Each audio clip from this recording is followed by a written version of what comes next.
Estamos em Torre de Moncorvo, mais propriamente dito no seu centro histórico, na zona antiga, o bairro do Castelo, definido pelas antigas muralhas do povoado. E estamos numa área onde, na Idade Média, se concentrava a comunidade judaica. Era a judiaria.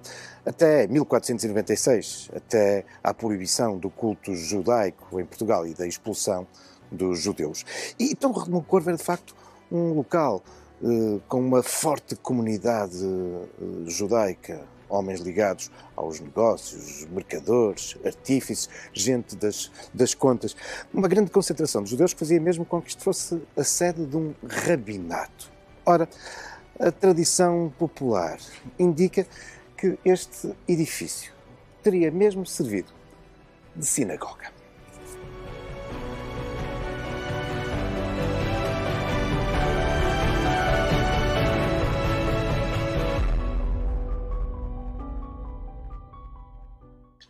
Ora, a vontade de valorizar e divulgar esta história, esta herança judaica em Torre de Moncorvo, levou a autarquia a, neste histórico edifício, instalar um centro de estudos judaicos. Foi inaugurado em agosto de 2021 e tem como patronos Maria Assunção Carqueja e Adriano Vasco Rodrigues, um casal que há muito tem uma relevante ação nesta questão da investigação, da divulgação e da valorização no nosso país da herança dos judeus.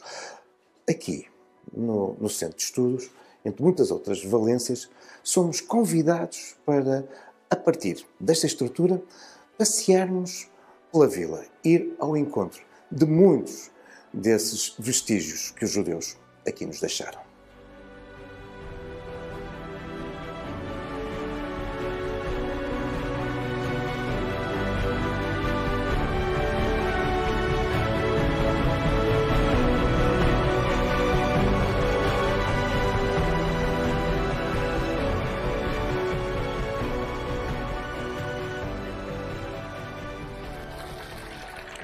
A dimensão judaica na história de Torre de Moncorvo é não só muito longa, como se faz também da sua presença dos judeus em muitos dos lugares da vila.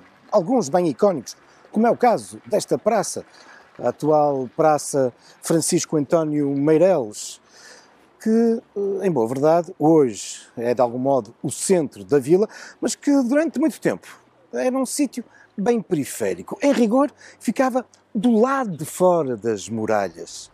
Mas o facto de estar aqui, mesmo encostado aos muros da vila, junto de algumas das suas principais portas de entrada, fez com que, durante a Idade Média e mesmo depois, este fosse o espaço privilegiado para o mercado e as feiras. Um sítio onde sabemos que os judeus tinham uma presença significativa, até que o culto judaico foi proibido no nosso país e os judeus foram expulsos.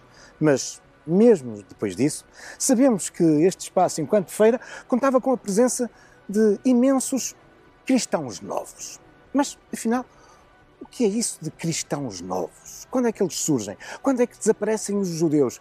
E o que é que são os marranos e os criptojudeus? Vamos explicar isso.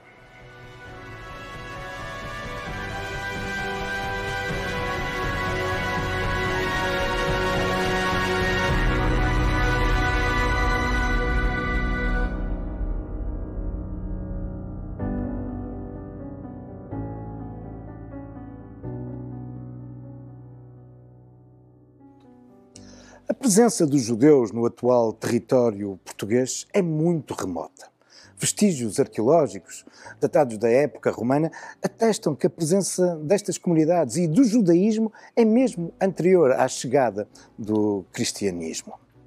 Aliás, a comunidade judaica, crescente, influente, acabará por ter um papel de relevo na origem da nacionalidade, de resto, como os mouros e, claro, os cristãos. Mas, enquanto, apesar de tudo, uma comunidade mais reduzida, uma minoria, com uma religião diferente dos cristãos e, muitas vezes, até com uma religião que é acusada de serem os causadores da morte de Cristo, os judeus vão ser muitas vezes perseguidos, muitas vezes apontados como os bodes expiatórios de muitos perigos e desgraças que vão pairando sobre o reino. Sobre o reino e, de resto, sobre toda a Europa. E por isso também, desde muito cedo, que os judeus não vão investir em propriamente propriedades fundiárias, na agricultura, mas sim em atividades que lhes permitam uma rápida mudança de local e, por isso, o seu investimento, a sua especialização no comércio e também na atividade artesanal. O século XIV é um século de uma profunda crise na Europa, alterações climáticas, maus anos agrícolas, fomes, pestes, guerras e, uma vez mais, os bodes expiatórios são os judeus. E por isso vamos ver surgir nessa altura em Portugal, em muitos lugares, uma obrigação dos judeus deixarem de viver misturados com os católicos. Surgem então as judiarias, também aqui em Torre de Moncorvo. Mas é no século XVI que nós vamos ter um momento decisivo da presença dos judeus na Península Ibérica e também em Portugal. Do ponto de vista oficial, o fim do judaísmo nestes territórios. Com efeito, primeiro, os reis católicos, que vão proibir o culto judaico, expulsar os judeus. É, de resto, o momento em que muitas famílias judaicas se vêm instalar em Portugal, particularmente aqui na zona raiana, próximo da fronteira, sempre na esperança de um dia poderem regressar à sua Espanha. Mas, pouco tempo depois, também o rei português, Dom Manuel I, cedendo à chantagem da filha dos reis católicos com quem vai casar, acabará em 1496 por proibir o culto judaico no nosso país. Os judeus que quisessem manter a sua religião eram obrigados a partir, ou então seriam mortos e os seus bens confiscados. Mas Dom Manuel tem consciência de que muita da elite do país, dos principais mercadores, das principais cabeças pensantes, dos principais funcionários reis eram judeus. E por isso vai desenvolver uma série de estratégias para, aqui, permanecerem os judeus. Como? Dificultando a sua saída. Fazendo com que os filhos, primeiro até aos 14 anos e depois mesmo até aos 20 anos, tenham que permanecer em Portugal. Os pais, esses estão livres para sair, mas quem são os pais que deixam para trás os filhos? E por isso, uma boa parte dos judeus acabará por, oficialmente, se converter ao cristianismo. São os cristãos novos. Mas muitos mesmo, manter-se-ão em segredo como judeus, mantendo as suas práticas religiosas. Os cripto-judeus, ou popularmente designados como os marranos. Mas, curiosamente, muitos destes cripto-judeus, destes cristãos novos, para sublinharem a adoção, supostamente, da nova religião, vão se envolver em importantes instituições católicas que por essa altura estão a surgir, como é o caso das Misericórdias, também aqui, em Torre de Moncorvo.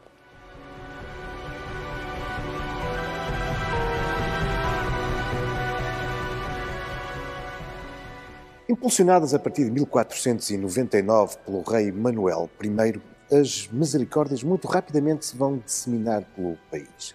Elas resultam deste apelo do monarca à sociedade civil, nomeadamente aos homens bons, às gentes endinheiradas das vilas e dos concelhos do reino, para resolverem os problemas sociais das suas comunidades.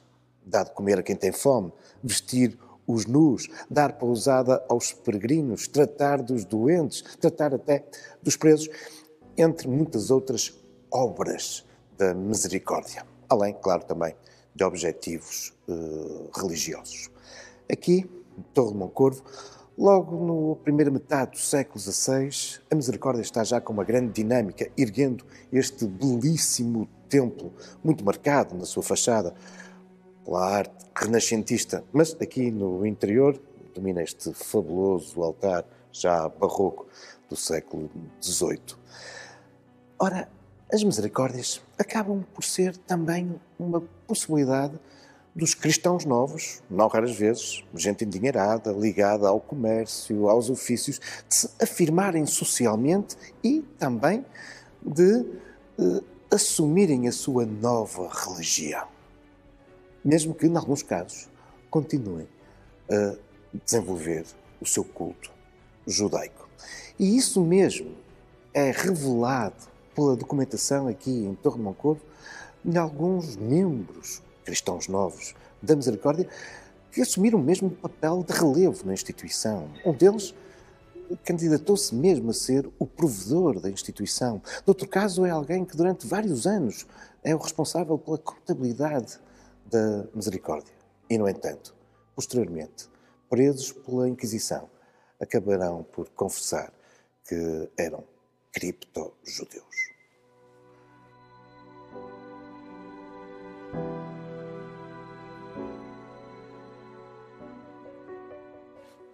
O retrato do padre Gomes da Costa, natural de Torre de Moncorvo e responsável no século XVIII pela introdução em Portugal da obra de São Vicente de Paula, é apenas um dos muitos objetos em destaque no Museu de Arte Sacra que se desenvolve nas instalações da Igreja da Misericórdia. Aqui podemos também contemplar um conjunto notável de objetos de grande valor histórico, patrimonial, artístico, muitos deles também de grande valor pecuniário, como por exemplo o caso desta belíssima custódia em prata dourada do século XVIII.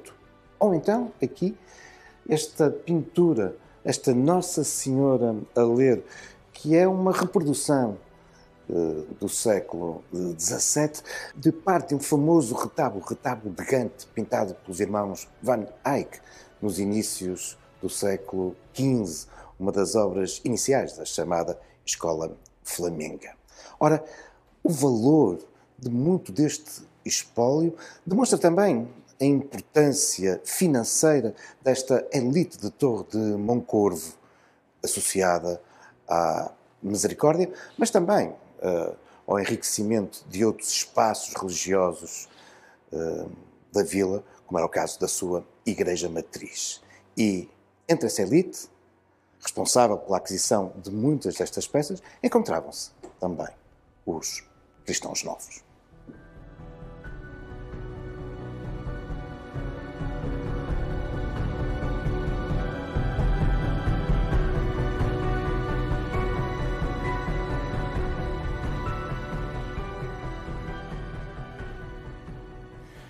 Encontramos agora no interior da belíssima e monumental Igreja Matriz de Torre de Moncorvo. A nossa atenção centra-se em várias intervenções de diferentes períodos, como por exemplo no altar-mor do barroco do século XVIII, ou também no lateral, no altar do Santíssimo Sacramento, já dos inícios do século XVII. Mas a igreja, em boa verdade, começa a ser edificada nos inícios do século XVI, por volta de 1510.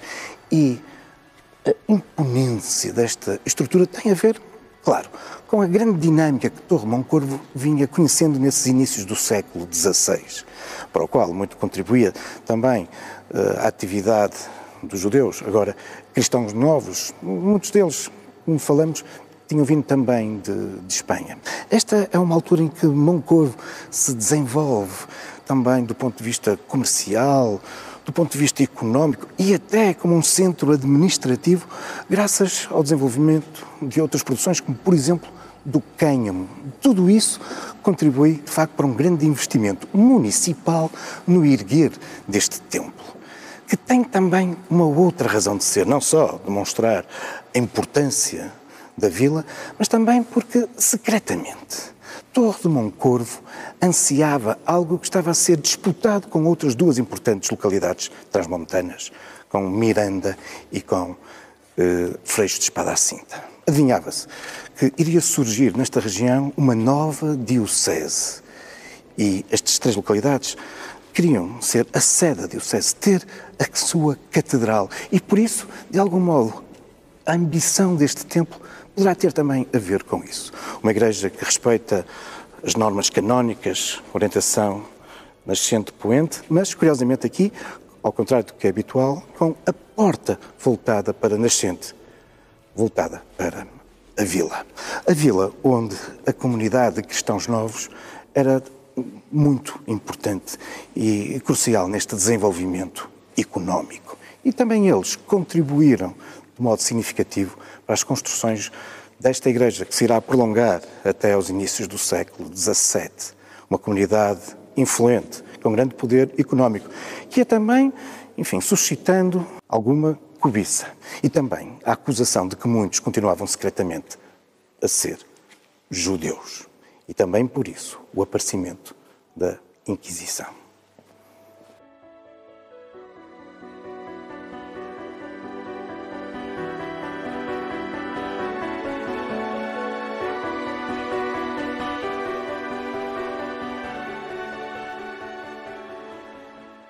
A ação da Inquisição em torno dos cristãos novos de Torre de Moncorvo está bem identificada aqui no Centro de Estudos Judaicos. Aqui podemos, entre outros, observar uma listagem dos cristãos novos processados pela Inquisição. É longa a lista. E, em alguns casos, estes processos deram mesmo origem a um inventário dos bens que poderiam ser confiscados se provasse que aquele cristão novo, afinal, era um marrano, um cripto-judeu. É também aqui um conjunto de documentos muito interessantes e temos mesmo a possibilidade de observar os originais.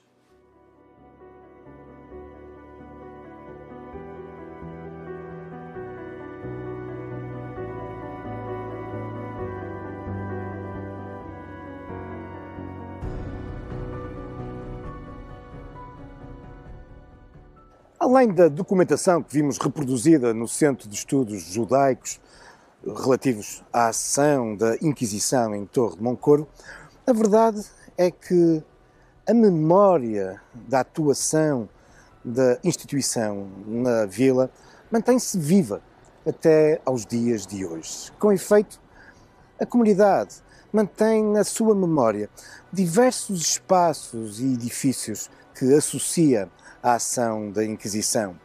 Antigos edifícios onde ela atuou, ou então antigos espaços onde se encontravam as cadeias onde foram aprisionados algumas das suas vítimas. É o caso, aqui, bem no centro da vila, deste edifício. Não deste edifício, mas do espaço que ele hoje ocupa. Estamos a falar dos Paços da Justiça, o Tribunal da Comarca de Torre de Moncorvo, que ocupa o lugar onde, pelo menos desde o século XVI, funcionava a antiga Câmara Municipal, o edifício dos Passos Conselhos, anterior àquele que depois foi erguido no século XIX, daqui, a poucas dezenas de metros de distância. Pois bem, essa antiga Câmara Municipal albergava também a cadeia onde sabemos, documentalmente, foram aprisionados muitos cristãos novos acusados de se manterem como judeus. E a prova de que a Inquisição não poupava ninguém é que sabemos que, por exemplo, entre uma dessas pessoas que foi aqui aprisionada se encontrava o próprio escrivão da Câmara Municipal, acusado de judaísmo. Ironicamente, nos dias de hoje, o Tribunal apresenta sobre a sua porta as tábuas das leis, os 10 mandamentos que Deus entregou a Moisés, um importante símbolo também da religião e da cultura judaica.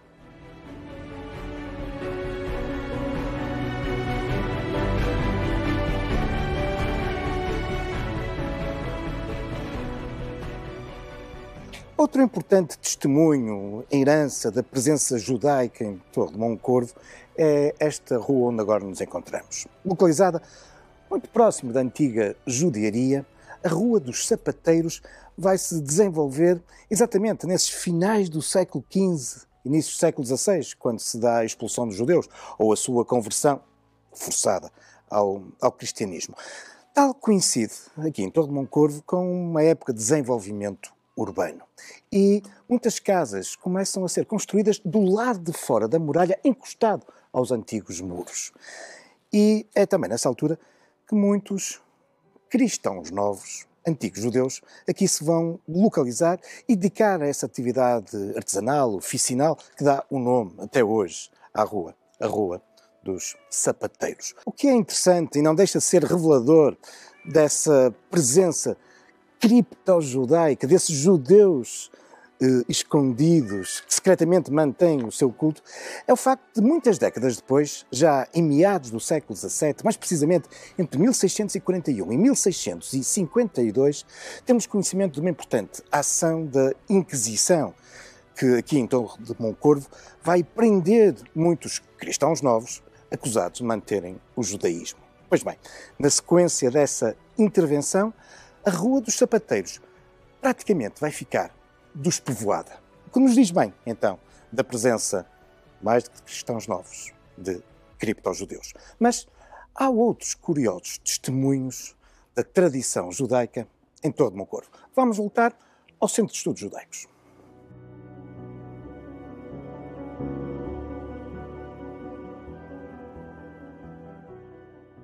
No Centro de Estudos Judaicos encontramos também um interessantíssimo espaço de exposições museológico e que, socorrendo-se das novas tecnologias, nos permite, por exemplo, através aqui desta reprodução do Muro das Lamentações, contactarmos com alguns dos momentos importantes do calendário judaico, o Yom Kippur, o Passat, a Páscoa, o Sabat, mas também momentos cruciais na vida de um judeu, ao caso do seu casamento ou o momento da morte. Mas aqui, igualmente, através de óculos 3D, somos convidados a percorrer alguns dos espaços do concelho onde a marca judaica é evidente. E aqui, na exposição, um conjunto de objetos, alguns deles utilitários do dia-a-dia, recordam-nos essa influência do povo, da cultura judaica. Bom, há obviamente objetos intrinsecamente judeus, religiosos, como o kippah, mas outros, como por exemplo a alabarda, que era colocado sobre os jumentos e sobre os animais que eram utilizados pelos almocreves e que nos recorda, com efeito, esse importante papel da atividade mercantil, comercial, que durante muito tempo os judeus e depois os cristãos novos desenvolveram. Sintomático é também a presença aqui, neste espaço expositivo, da amêndoa coberta.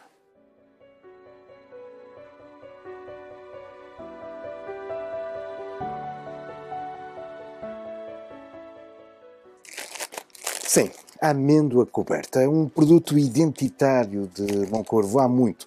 Importa lembrar que estamos numa zona caracterizada pelo seu microclima mediterrâneo, verão quente, inverno com temperaturas amenas comparadas com o resto da região. E por isso, uma grande concentração de amendoeiras na base de uma das mais relevantes produções de amêndoa no nosso país.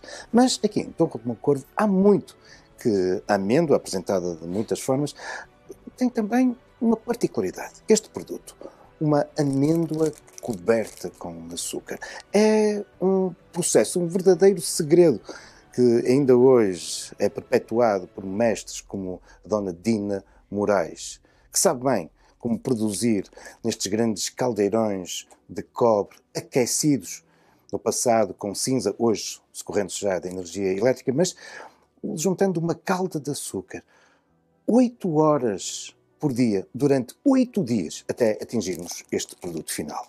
Um produto que tem algumas semelhanças com outras amêndoas deste género que existe noutras comunidades judaicas espalhadas pelo mundo. E por isso se diz que este é um produto de origem sefardita, os judeus que saíram da Península Ibérica. Mas também não deixa de ser verdade que, socorrendo-se do açúcar em abundância, é um produto que tem muito a ver com os portugueses a partir do século XV, XVI, responsáveis pela globalização, pela democratização da utilização do açúcar. É por isso um tema, esta da amêndoa coberta, premiada na Exposição Universal de Paris de 1886, um tema que merece investigação. Algo que tem a ver com o nosso património. Mas isso são já outros factos, também algumas lendas, futuros caminhos da história.